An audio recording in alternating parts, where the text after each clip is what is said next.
Baik, assalamualaikum warahmatullahi wabarakatuh. Alhamdulillahirabbil alamin. Allahumma sholli ala sayyidina Muhammadin. Rabbi shrah li sadri wa yassir li amri wa hlul 'uqdatam min lisani yafqahu qawli. Amma ba'du. Pelajaran informatika kelas 8. Kali ini kita akan membahas tentang transportasi berbasis online. Apa sih yang dimaksud dengan transportasi berbasis online? Nah, transportasi berbasis online itu ialah memungkinkan seorang pemilik mobil menyewakan mobilnya menjadi taksi yang dipesan oleh pelanggan melalui aplikasi online ya. Nah, dalam hal ini bukan mobil saja ya, akan tetapi termasuk kepada kendaraan beroda dua, yaitu sepeda motor. Nah, ini sama. Nah, dia juga bisa kita gunakan untuk melakukan atau sebagai transportasi berbasis online. Apa aja sih transportasi berbasis online? Nah, yang sering atau yang paling banyak kita ketahui, yang pertama yaitu adalah Uber ya. Nah, yang kedua yaitu adalah Gojek. Yang ketiga yaitu adalah Grab. Nah, akan saya sedikit jelaskan tentang sejarah dari yang ketiga ini. Sejarahnya gimana sih? Jadi yang pertama itu ada seorang pengusaha ya, namanya Travis Kalanick, dan juga si Garrett Camp. Nah, dia itu kesulitan ketika mendapatkan tumpangan taksi di malam hari, dan itu pada musim dingin di Paris ya. Udah malam-malam ya, terus musim dingin pula gitu. Nah, jadi ketika mereka pengen pulang, nah itu dia susah banget itu nyari taksi. Nah, jadi akhirnya mereka berpikir ya, karena mereka pengusaha, mereka berpikir untuk mendirikan perusahaan tentang kendaraan yang atau transportasi yang berbasis online, yang mana kita bisa gunakan dengan menggunakan atau bisa kita pesan dengan menggunakan smartphone ya. Jadi bukan di telepon, apalagi dipanggil gitu ya. Nah, perusahaan ini didirikan pada tahun 2009. Nah, pertama kali pemesanan taksi online itu pada tanggal 5 Juli 2010 di San Francisco ya. Dan ini aplikasi Ubernya itu masih beta ya. Beta itu adalah tahap uji coba, jadi masih banyak kekurangannya ya. Nah, yang saya sebutkan dia selanjutnya baru go internasional pada tahun 2011 ya. Jadi pertama kali didirikan 2009. Nah, terus dibuat versi betanya pada tahun 2010 ya, sehingga ada tuh ngetes, ibarat kata ada yang ngetes pertama kali orang mesan itu pada tanggal 5 Juli. Terus go internasional pada tahun 2019. Maksudnya go internasional itu dia bukan hanya di Prancis saja ya, tapi sudah menyebar ke negara-negara lain termasuk Indonesia. Itu adalah sejarah daripada Uber ya. Selanjutnya yang kita ketahui ada yang namanya Gojek.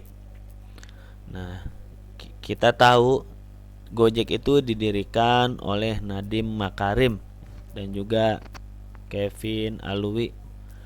Nah, didirikannya itu pada 12 Oktober 2010 ya. Jadi selisihnya tidak terlalu jauh dengan adanya Uber.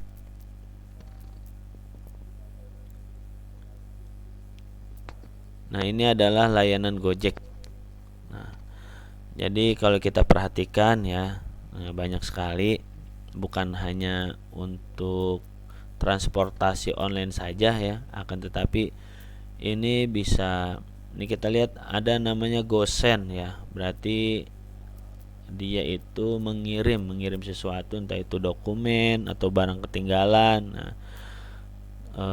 teman saya sering kalau misalkan ada barang yang ketinggalan itu ya, nah dia daripada dia balik lagi ke rumah, ya mendingan dia mesen Gojek aja ya. Dia pesen pakai aplikasi Gojek, dia pilih fitur namanya GoSend untuk mengirim barang dari rumahnya ke kantornya. Di sini ada GoPay ya. Nah, ini termasuk dengan alat pembayaran ya yang diakui. Jadi dia bukan berupa uang cash ya, tapi pembayarannya digital. Ada juga namanya GoTagihan. Nah, misalkan ada tagihan apa, listrik misalkan, nah bisa ya. Ini GoPayLater. Nah, berarti dia itu kalau tidak salah seperti kita bayarnya belakangan, bahasa kasarnya itu kayak ngutang gitu ya. Nah, masih banyak lagi ya. Oh, ini ada yang terakhir, ini ada namanya GoTix nih ya. Kalau nggak salah ini kita beli tiket. Nah, jadi kalau misalkan kita mau beli tiket bioskop ya, ini pakai GoTix. Nah, kalau pakai GoTix ini berarti kita nggak usah lagi datang ke bioskop terus kita ngantri beli tiket, nggak usah ya. Tapi cukup buka aplikasi Gojek, terus kita pilih fitur GoTix. Nah, terus kita tinggal milih tempat duduknya di mana, habis itu bayar. Nah, bayarnya pakai apa ya? Biasanya bayar pakai ini GoPay. Nah, itu adalah layanan Gojek. Nah, tadi udah Uber, terus sekarang Gojek. Ya, terus selanjutnya adalah Grab ya. Sama ya. Dia itu adalah transportasi berbasis online. Dia didirikan oleh Anthony Tan dan juga Tan Hoi, nah, berdua pada tahun 2011 di Malaysia. Nah, jadi yang pertama itu adalah adanya Uber dulu, habis Uber terus Gojek, habis Gojek baru Grab ya. Dari 2009, 2010, 2011 ya, berturut-turut. Nah, dia itu go internasionalnya ya sama kayak tadi tuh 3 tahun ya. Baru go internasional atau masuk ke Indonesia itu tahun 2014. Layanan Grab nah sama ya, kayak Gojek juga. Nah, gak jauh beda. Nah, transportasi bisa GrabFood, terus belanja misalkan ngirim, kalau tadi Gojek ya yang ini. Terus pembayaran kayak tadi pembayaran tagihan, ataupun ini tanya jawab dengan dokter kesehatan, pulsa beli. Nah, ini juga ada nih pembayaran tagihan ya. Jadi Gojek sama Grab itu adalah dua perusahaan yang saling bersaing ya, selalu berkompetisi untuk mengupgrade layanannya, bagaimana cara mereka agar bisa memberikan pelayanan lebih baik, lebih maksimal atau lebih optimal kepada para pelanggannya ya. Karena semakin mereka maksimal memberikan pelayanannya, maka pelanggan akan semakin betah kepada mereka ya, kepada perusahaan itu. Kalau misalkan para pelanggan lebih nyaman dengan Gojek ya, berarti si Gojek bisa lebih untung gitu ya. Karena semakin banyak pelanggannya, semakin untung perusahaannya. Begitu juga dengan Grab.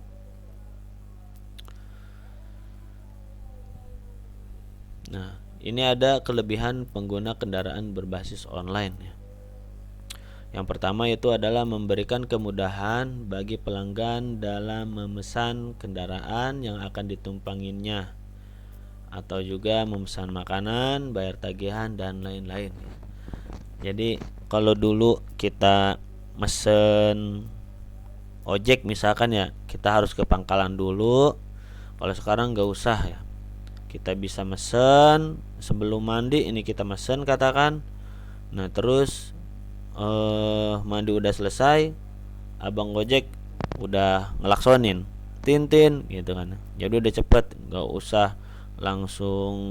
usah ke pangkalan ojek dulu ya, jadi bisa langsung nyampe di depan gerbang rumah. Nah kalau misalkan mesen mobil juga sama ya, misalkan Gokar atau Grabcar, nah itu bisa langsung masuk, atau kalau jalannya lega ya itu bisa sampai ke depan gerbang. Nah kalau zaman dulu itu kita nggak tahu ya, nggak bisa melakukan kayak gitu.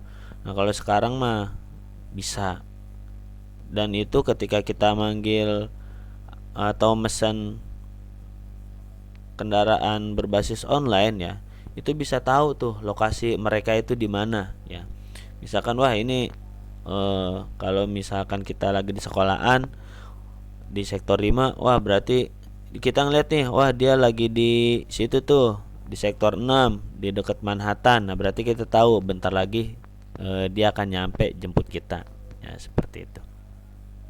Terus juga kalau misalkan kita lagi nggak bisa kemana-mana gitu, kemarin sempat kita pandemi ya, kita diisolasi.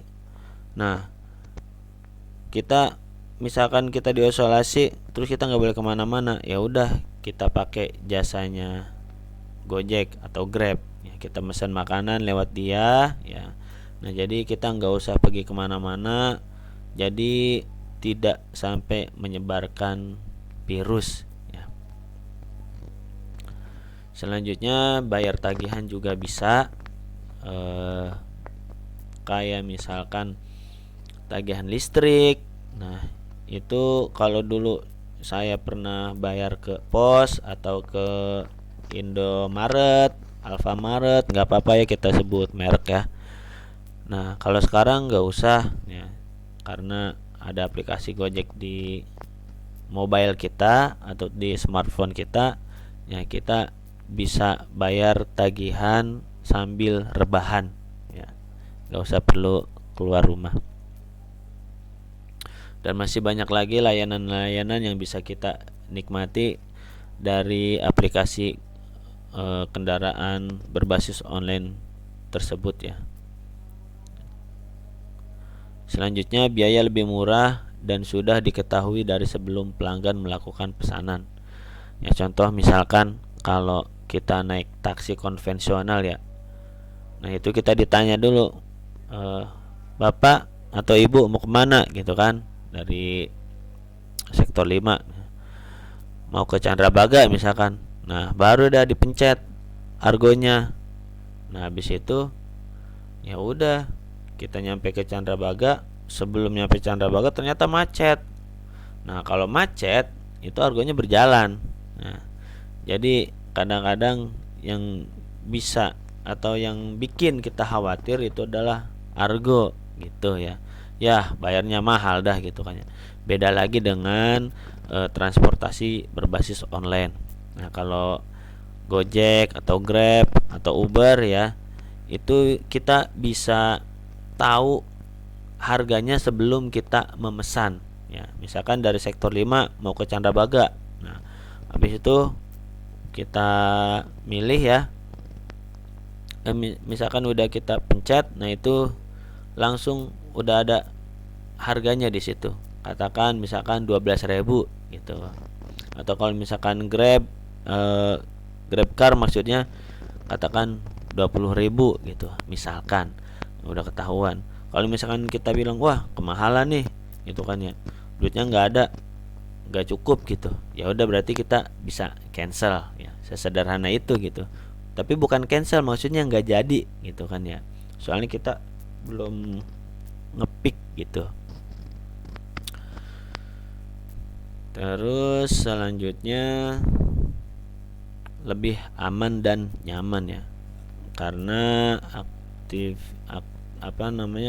aktivitasnya dan juga transaksinya itu terekam ya. Jadi insya Allah kalau kita naik Grab atau Gojek, insya Allah aman ya. Itu adalah kelebihan pengguna kendaraan berbasis online. Nah, kelebihan bagi perusahaannya apa? Nah, pertama, tidak perlu melakukan manajemen kendaraan. Kenapa? Karena ketika daftar ya, misalkan ada orang yang ingin bermitra ya atau bergabung dengan Gojek atau Grab. Nah, itu salah satu syaratnya adalah dia harus punya kendaraan sendiri. Nah, jadi perusahaan nggak usah beli kendaraan ya. Jadi biar kendaraannya itu adalah kendaraan si orang yang ingin bergabung. Itu dulu saya pernah mau sempet ikutan nge-Grab ya. Nah, itu salah satunya itu harus punya kendaraan, begitu juga bisa ada punya SIM ya. Itu salah satunya yang saya ingat waktu itu. Selanjutnya tidak perlu melakukan perawatan. Maksudnya perawatan di sini adalah perawatan kendaraan ya. Jadi ya kan kendaraannya kendaraan orang lain gitu kan, yang join lah, yang ikut bergabung kepada perusahaan. Jadi nggak usah, itu urusan masing-masing aja gitu. Maksudnya urusan masing-masing itu urusan si yang pemilik kendaraan, seperti itu. Selanjutnya tidak perlu memikirkan sumber daya manusia atau SDM, dalam hal ini supirnya gitu ya. Ya, jadi kita nggak usah nyari supir ya, buat misalkan kita perusahaan kayak taksi konvensional ya. Nah, kalau taksi konvensional itu kita kendaraannya itu punya kita gitu kan ya. Terus supirnya juga itu supir kita yang gaji gitu. Beda dengan kendaraan online ya atau transportasi berbasis online. Dia itu uangnya ya dari penumpang ya, bukan dari perusahaan. Nah, kurang lebih seperti itu ya. Ya, untuk materi transportasi berbasis online ya cukup itu dulu.